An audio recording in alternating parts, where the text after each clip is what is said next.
Boa tarde, hoje é dia 28 de maio, vamos para o nosso devocional do dia. Mas antes, vamos começar com a nossa oração. Jesus, Pai querido, que o Senhor esteja presente do começo ao fim desse devocional, que o Senhor traga para essa live todos que precisam ouvir essa reflexão sobre a Tua palavra, que se encontra em Romanos 8, versículo 30 e Lamentações 3, versículo 21. Espírito Santo, se for necessário que o Senhor coloque em minha boca qualquer palavra para esse devocional. Agradeço por estar conosco nesse dia. Amém, amém, amém. Então vamos lá para o nosso devocional do dia, começando lendo a introdução à carta do apóstolo Paulo aos Romanos.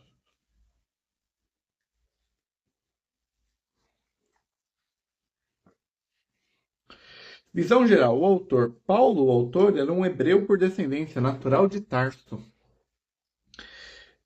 na Cilícia, e educado por Gamaliel, o grande professor farisaico. Paulo foi um dos perseguidores mais implacáveis dos primeiros cristãos, mas foi convertido pela aparição repentina do Senhor ressuscitado. Ele começou a pregar em Damasco, mas por causa da perseguição foi para a Arábia. Retornando de lá, visitou Jerusalém e Damasco e depois foi para a Cilícia, onde sem dúvida realizou um trabalho evangelístico até Barnabé procurá-lo em Tarso e o levar para Antioquia, onde eles trabalharam por um ano.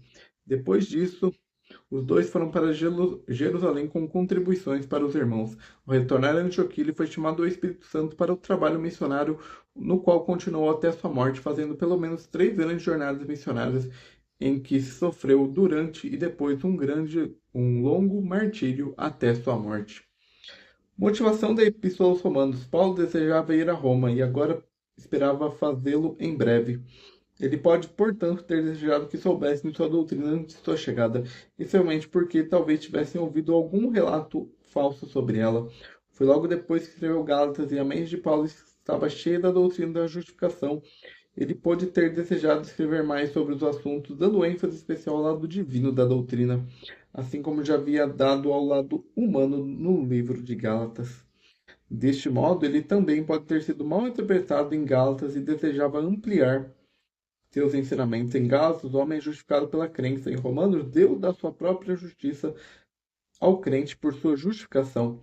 Febe, uma mulher de influência e caráter cristã, amiga de Paulo, estava prestes a ir para Roma, partindo do litoral de Corinto, e ele não apenas teve uma boa oportunidade para enviar a carta, mas poderia de certa forma prestar-lhe um serviço ajudando na sua apresentação. A igreja em Roma, sem dúvida, estava em uma condição muito próspera no momento dos escritos de Paulo. Talvez tenha sido organizada por alguns judeus que ouviram e creram enquanto estavam em Jerusalém. Provavelmente o dia de Pentecoste, embora seus membros incluem judeus e gentios, Paulo a considerava sendo uma igreja especialmente igreja gentia. Alguns erros de doutrina e prática haviam adentrado as igrejas e precisavam ser corrigidos. Eles pareciam ter entendido mal o ensinamento de Paulo e confiado que ele ensinava que quanto maior o pecado, maior a glória de Deus. Eles podem ter pensado que ele ensinava que devemos pecar a fim de obter mais graça, e portanto pode ter sido feito o seu ensinamento de justificação pela fé uma desculpa para a conduta imoral. Os judeus não reconheciam os cristãos gentios como iguais no reino de Cristo. Por outro lado, alguns dos irmãos gentios olhavam com desprezo para os seus limitados e preconceituosos e fanáticos irmãos judeus. Paulo, portanto, pretendia conquistar os judeus para a verdade cristã e os gentios para o amor cristão. A conexão de Paulo com a igreja. Ele nunca esteve lá até esse momento. E não é provável que outro apóstolo estivesse lá, pois então Paulo não teria planejado ir, já que sua regra era não ir aonde outro havia trabalhado. Isto causa um duro golpe do catolicismo, alegando que Pedro foi o primeiro bispo de Roma. Se Paulo não o seguiu, Pedro não estava lá, e a tese mais importante para o papado é derrubada. Paulo tinha, no entanto, muitos amigos íntimos e conhecidos em Roma, muitos dos quais foram mencionados no capítulo 16. Entre eles estavam seus velhos amigos Áquila e Priscila. O argumento do livro. As doutrinas do livro são consideradas e discutidas sobre 4 preposições principais. Todos são culpados diante de Deus, tanto judeus quanto gentios. Todos os homens precisam de um Salvador. Cristo morreu por todos os homens. Todos nós, pela fé, somos um corpo de Cristo. Período descrito provavelmente em Corinto por volta de 58 depois de Cristo. Tema o dom da justiça de Deus como nossa justificação que é recebida pela fé em Cristo ou justificação pela fé. Análise. Vamos ler sobre o capítulo 8. Pelo propósito predeterminado para Deus. E essa é a introdução da Bíblia Spurgeon para a carta do apóstolo Paulo aos Romanos. Agora vamos ler o nosso devocional da manhã. Peraí que... Acho que...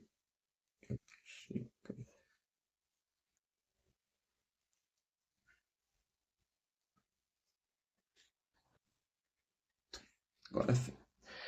Aos que justificou, a esses também glorificou. Romanos 8, versículo 30. Cristão, essa é a verdade preciosa. Você pode estar pobre ou em sofrimento ou estar desconhecido, mas seu encorajamento faça uma revisão de seu chamado e das consequências dele. Em especial, desse resultado abençoado que vamos tratar aqui.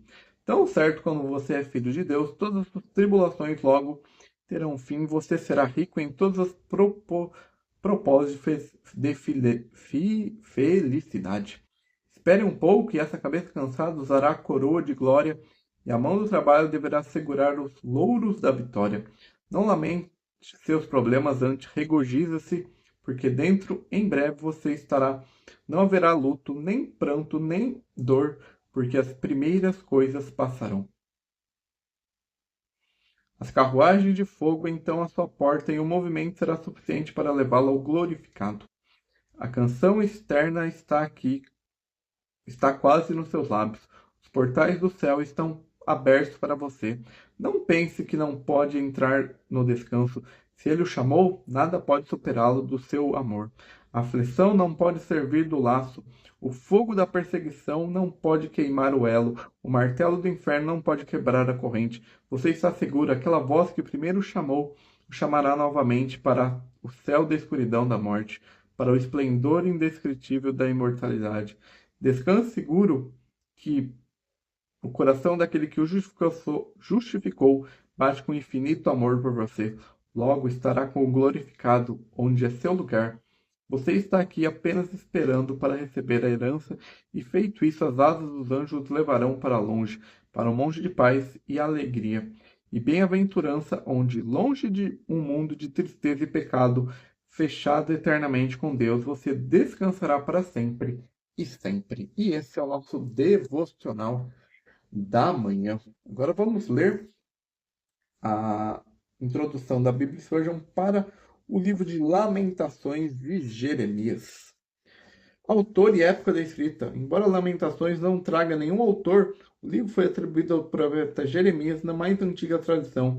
As Lamentações na Septuaginta, tradução grega do Antigo Testamento, por volta de 200 a.C., começaram com as seguintes palavras: E sucedeu que depois de Israel ter sido levado cativo e Jerusalém destruída, Jeremias sentou-se e lamentou com a seguinte lamentação e disse: Como a cidade assenta solitária, aquela que estava repleta de pessoas. A maioria dos pescadores, incluindo aqueles que acusam Jeremias como autor desse livro, concordaria que o autor deve ter sido uma testemunha ocular da destruição de Jerusalém. A autoria de Jeremias é apontada por vários paralelos estilísticos nos dois livros consecutivos. A destruição de Jerusalém pelos babilônicos no ano 586 a.C., descrito também nas Lamentações de Jeremias, da perspectiva de uma testemunha ocular. É decisiva para a determinação a data da escrita do livro. A época da escrita, portanto, tem que estar inserida logo após esse incidente durante os últimos anos de vida de Jeremias. Propósito do livro. Na maioria das edições modernas da Bíblia, as Lamentações vêm logo após o livro de Jeremias. Na Bíblia hebraica, no entanto, as Lamentações ficam na terceira parte, nos chamados escritos, do hebraico Ketubim. Lá o livro pertence aos chamados rolos, do hebraico Medigot. São lidos em certos dias festivos. A leitura das Lamentações acontece no dia 9 do mês de Ab, que é julho e agosto, que era o dia de jejum na ocasião da destruição de Jerusalém. As Lamentações são escritas em poesia. Os 5 capítulos formam 5 estrofes de uma 5 estrofes de uma elegia pela queda de Sião.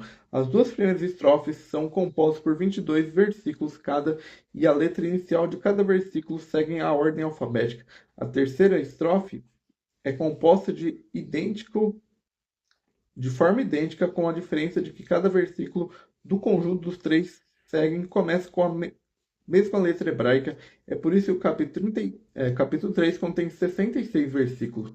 A quarta estrofe é composta como as estrofes 1 e 2, com a diferença de que cada versículo contém duas em vez de 3 linhas. A quinta estrofe contém 22 linhas simples que, no entanto, não se encontram em ordem alfabética. Com isso, encontramos aqui um dos poucos casos que o capítulo e versículo são inspirados. Compare com o parágrafo. Peculiaridades. A poesia hebraica. O livro As lamentações são expressões de um coração cheio de amor pelo povo terreno de Jeová, um povo punido por seus pecados com a perda de seu reino, sua terra, sua cidade e seu santuário. Jeremias se considerava parte desse povo, mas mostra arrependimento e coloca sua esperança em Deus, apesar de toda sua lamentação. Peculiaridades. Cristo nas lamentações. Assim como nos Salmos, também podemos ver lamentações, uma prévia profética dos sofrimentos do remanescente judeu do último período da tribulação antes do aparecimento de Cristo. Do mesmo modo como Jeremias se identificou com uma triste condição do povo sob o juízo de Deus, também o Senhor Jesus mostra compaixão pelo sofrimento de Israel, em especial pelo sofrimento pelo remanescente. É por isso que vários paralelos podem ser vistos. Jeremias lamentou sobre Jerusalém e o Senhor também o fez. Mateus 23, 37, 38 e Lucas 19, 41 ao 44. Outras paralelas são Lamentações 2, do 15 ao 16 e Mateus 27, 39, Lamentações 3, versículo 8, com Mateus 27, versículo 46, e Lamentações 3, versículo 19 e Mateus 27, versículo 34. Sumário, a gente vai ler sobre Lamentações 3, que é o capítulo do nosso devocional. Lamentação do profeta. E esse é a introdução da Bíblia Spurgeon para o livro de Lamentações. Agora vamos ler o nosso devocional da noite. Quero trazer à memória o que me pode dar esperança. Lamentações 3, versículo 21. A memória é com frequência escrava da prostração. Mentes desesperadas chamam à lembrança cada prestígio lugubrefe do passado e expande cada situação sombria do presente. Assim, a memória vestida com roupa de sacos apresenta a mente um corpo de fel e absinto misturado. Não há, entretanto, necessidade disso. A sabedoria pode prontamente transformar a memória num anjo de consolo, aquela mesma lembrança que traz em sua mão esquerda tantos presságios sombrios pode ser educada para trazer sua mão direita abundantes sinais de esperança, e ele não precisa ser uma coroa de ferro, ele pode circular sua fronte com um fio de ouro todo coberto de estrelas, assim como nas experiências de Jeremias. No versículo anterior, a memória lhe trouxe uma profunda humilhação da alma. Minha alma continuamente os recorde se abate dentro de mim.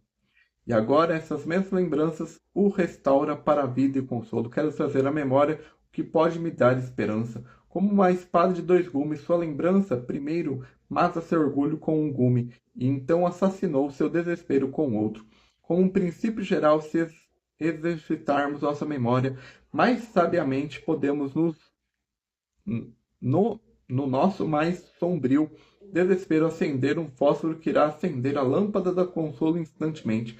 Não há necessidade de Deus criar algo novo sobre a terra para restaurar a alegria dos cristãos. Se ele pudesse garimpar em oração as cinzas do passado, encontrarão luz para o presente, e se eles voltarão para o livro da verdade e para o trono da graça, suas velas logo brilharão como outrora. Que esta seja nossa lembrança de benignidade do Senhor e repetição de suas obras de graça.